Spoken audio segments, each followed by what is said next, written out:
నిరంతర సమగ్ర మూల్యాంకనం కంటిన్యూస్ అండ్ కాంప్రహెన్సివ్ ఎవాల్యుయేషన్ పిల్లల సర్వతోముఖాభివృద్ధి విద్య యొక్క ప్రధాన లక్ష్యం.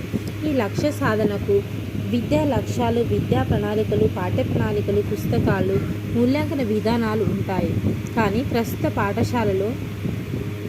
ప్రస్తుత పాఠశాలలు సర్వతోముఖాభివృద్ధికి బదులుగా మార్కుల సాధనే ధ్యేయంగా పనిచేస్తున్నాయి. తల్లిదండ్రులు, ఉపాధ్యాయులు, మొత్తం సమాజం చదువు అంటే మార్కులు, ర్యాంకులు మాత్రమే అని విశ్వసిస్తున్నారు. దీనివల్ల పిల్లలు కేవలం పాఠ్య విషయానికే పరిమితమై సమగ్ర వికాసం నుంచి దూరమవుతున్నారు.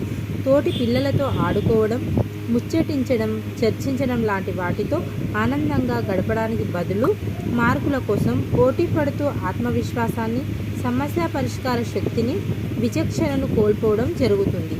ఇది పిల్లల మానసిక, శారీరక వికాసాలపై